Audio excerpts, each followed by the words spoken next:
আপনি কত দূর থেকে এসেছেন? আমি সুন্দরবন থেকে এসেছি। সুন্দরবন থেকে মাতকুল্লা মা মনসা মন্দিরে কেন আসলেন আপনি? মন্দিরে এর আগে আমি এসে আমার ওই জল আর তেল নিয়ে গেছি। আমার স্ত্রীর হাতে পায়ে ব্যথা ছিল, সেই ব্যথাটা অনেকটা ভালো। আবার দ্বিতীয়বার আবার এসেছি। ডক্টর দেখিয়েছিলেন না? না, ওই বিষয়ে ডাক্তার দেখানো হয়নি। আপনাদের ফোনে আমরা ফোনে দেখে এই প্রচারটা আমরা আসার পরে তেল দিয়ে পা মোটামুটি অনেকটা এখন ভালো। স্ত্রী আজকে আসেনি, একটু আমি এই জল আর ফুল আমি নিয়ে যাবো। আমি এসেছি। হ্যাঁ, কখন এসেছেন আপনি? আমি এই 12টার দিকে এসেছি। 12টার দিকে? হ্যাঁ, 12টার দিকে এসেছি। আচ্ছা, শনিবারের দিন আপনি যতটা পরেই আসবেন না কেন আপনি থাকতে পারবেন।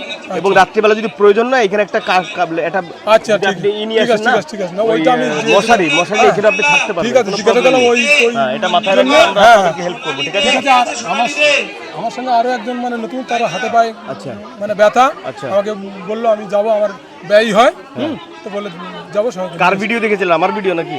না, ওই দাদা আপনারা সবার আমরা দেখি, মোটামুটি পুরো ফোন খুললে আপনারও দেখি, ওনারও দেখি, সব দেখে এই ঠিকানা একদম নতুন। আমি একদম ওই ঠিকানা দেখে আসতে গেছি। এই টোটালটা আমার আগে থেকে 20 টাকার ভাড়া, এখন 15।